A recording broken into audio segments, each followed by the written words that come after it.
Assalamualaikum warahmatullahi wabarakatuh. Namaku Anissa Wulandari, 24 tahun. Aku lahir dan besar di keluarga sederhana di pinggiran kota Bandung.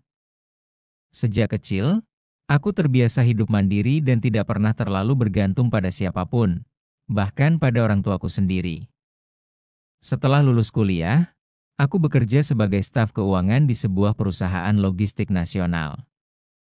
Hidupku bisa dibilang tenang, hingga hari itu datang, hari yang mengubah segalanya. Suatu pagi, saat aku baru selesai sarapan, ibuku, Bu Rukmini, tiba-tiba memanggilku dengan suara serius. Wajahnya tegang, seperti sedang menyembunyikan sesuatu. "Nisa, ibu mau bicara serius. Kamu harus menikah. Dan calon suamimu sudah ibu pilihkan." Aku terdiam. Jantungku langsung berdetak cepat. "Apa? Ibu serius?" Tanyaku sambil menahan emosi. Ibu tidak main-main. Namanya Zulfikar. Kamu pasti pernah lihat dia. Dia sering duduk di depan masjid, pakai baju lusuh. Aku langsung berdiri. Tidak percaya. Ibu maksud pengemis itu?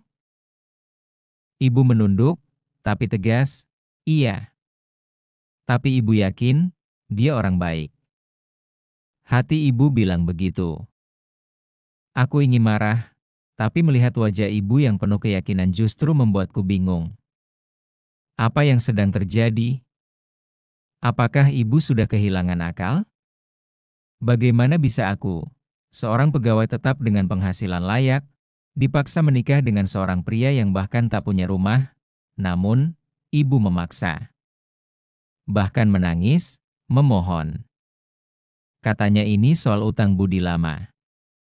Katanya hidupku akan lebih baik jika aku menurut. Dengan hati berat, aku menyerah. Seminggu kemudian, tanpa pesta, tanpa gaun, aku resmi menjadi istri Zulfikar, pria yang setiap hari dikenal warga sebagai pengemis di depan Masjid Nurul Hidayah. Hari pertama pernikahan, aku menangis diam-diam di kamar. Zulfikar tidur di lantai, tak berkata sepatah kata pun. Diam, sopan, tapi tetap membuatku muak. Namun, siapa sangka, hanya butuh 7 hari untuk membuka sebuah rahasia besar yang membuatku terdiam. Bahkan hampir jatuh berlutut di hadapannya, hari-hari pertama setelah menikah terasa seperti mimpi buruk. Aku masih belum percaya. Seorang wanita terdidik sepertiku harus hidup satu atap dengan pria yang bahkan tidak memiliki KTP. Aku tidur di ranjang, dia di lantai beralas tikar tipis. Kami hampir tidak bicara. Bahkan untuk memanggil namanya pun aku merasa enggan, namun anehnya, Zulfikar tidak pernah bersikap kasar. Dia tidak pernah menyentuhku tanpa izin. Dia bangun lebih pagi, membersihkan rumah, bahkan menyiapkan sarapan sederhana. Nasi, telur dadar, dan teh manis. Semua tanpa diminta. Tapi aku tetap dingin, dan hanya berkata seadanya. "Kenapa kamu lakuin semua ini? Mencoba kelihatan suami baik?" Zulfikar hanya menunduk dan menjawab pelan, "Karena saya sudah berjanji, Bu." Aku mengernyit. "Janji sama siapa?" "Ibuku?" Dia tidak menjawab. Hanya tersenyum tipis, lalu kembali menyapu halaman. Setiap malam, aku memperhatikannya dari balik tirai. Saat kupikir dia tidur, ternyata dia membaca buku. Buku ekonomi, filsafat, bahkan jurnal teknologi. Semuanya dalam bahasa Inggris. Aku makin bingung. "Kamu bisa baca semua itu?" Tanyaku akhirnya. Malam keempat, dia menoleh. Agak kaget aku menyapanya. "Sedikit-sedikit, Bu. Saya dulu pernah kuliah, tapi tidak selesai." Hatiku mulai goyah. Wajahnya bersih, matanya jernih. Tidak seperti pengemis yang biasa kutemui. Dan semakin hari, rasa curiga bercampur penasaran itu tumbuh dalam diriku. Sampai akhirnya di hari ketujuh, pagi-pagi sekali, Zulfikar pamit keluar. "Saya harus pergi sebentar, Bu. Mungkin sampai sore. Aku mengangguk malas, tapi 1 jam kemudian, HP-ku berbunyi. Sebuah pesan WhatsApp dari nomor tak dikenal masuk. Mbak Anissa, apakah suami Mbak bernama Zulfikar? Kalau iya, Mbak harus tahu siapa dia sebenarnya. Jangan percaya apa yang terlihat di luar. Datanglah ke perpustakaan kota jam 11 siang. Bawa kepercayaan. Darahku langsung dingin. Siapa pengirim ini? Dan kenapa Zulfikar yang seolah pengemis biasa, disuruh jangan dipercaya? Dengan hati yang berdebar, aku bersiap pergi. Ada firasat, hidupku tak akan sama lagi setelah hari ini. Jam menunjukkan pukul 11.05 siang ketika aku tiba di perpustakaan kota Bandung. Suasana di dalam sepi, hanya ada beberapa pengunjung yang tampak tenggelam dalam bacaan. Aku melangkah masuk sambil melirik kanan kiri, mencari siapa pengirim pesan misterius tadi. Tiba-tiba, dari belakang rak buku bagian, biografi tokoh nasional, muncul seorang pria paruh-baya berkemeja putih rapi. Wajahnya serius. Mbak Anissa, bisiknya pelan. Aku mengangguk. Waspada, saya Pak Reno. Saya dulu dosen Zulfikar. Aku membeku. Apa? Gumamku. Maksud Bapak? Zulfikar pernah kuliah di mana? ITB. Teknik Informatika. Dia mahasiswa paling jenius di angkatan 2016. Tapi dia menghilang secara misterius tahun 2019. Jantungku seperti dihantam palu.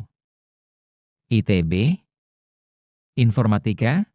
Tapi, dia pengemis. Saya lihat sendiri tiap hari dia duduk depan masjid. Pak Reno menghela napas panjang. Ia lalu mengeluarkan sebuah map kuning dari tasnya dan menyerahkannya padaku.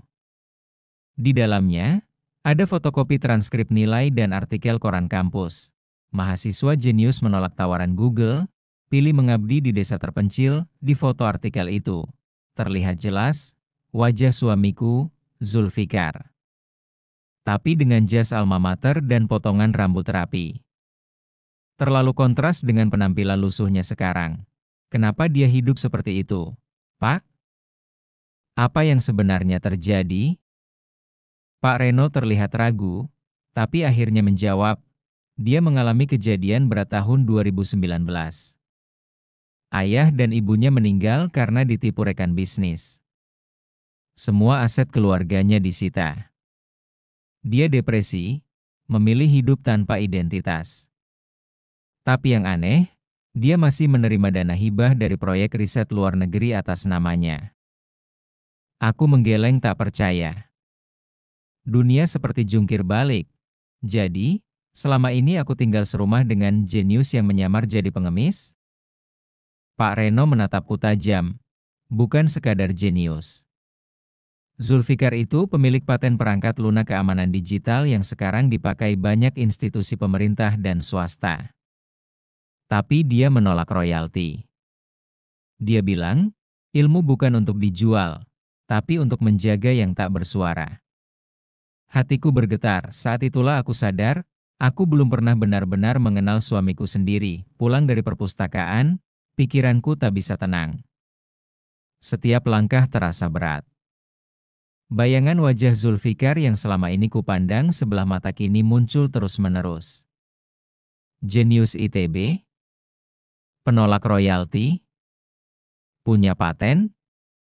Aku bahkan belum pernah benar-benar mengobrol dengannya lebih dari 3 menit. Sesampainya di rumah, Zulfikar belum juga pulang.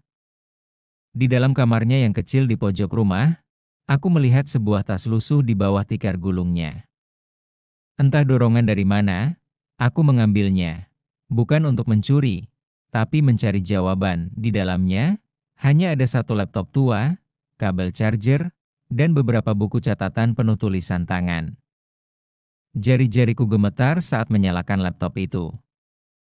Layarnya retak, baterainya soak, tapi ajaibnya, masih bisa menyala. Di desktop, hanya ada satu folder bernama, rahasia yang harus dijaga. Aku ragu.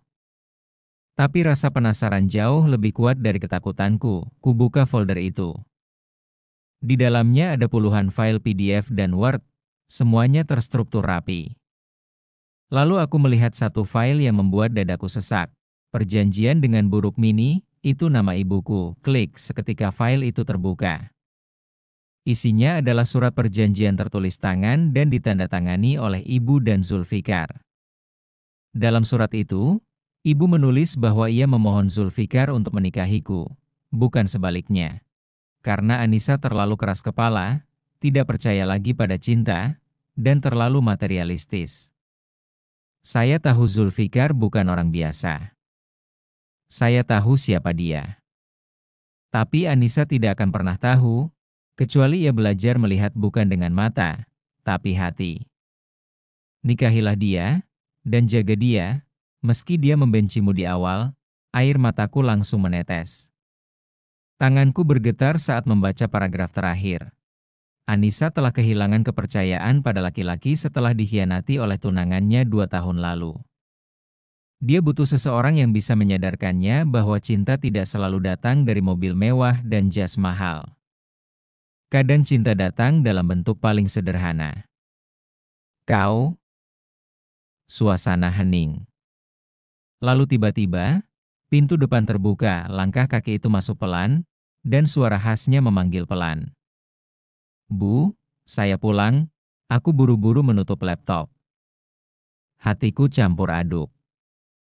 Antara malu, bersalah, dan, entah mengapa, mulai tumbuh rasa kagum yang belum pernah ada sebelumnya. Hari itu, untuk pertama kalinya, aku menyambut suamiku dengan senyuman.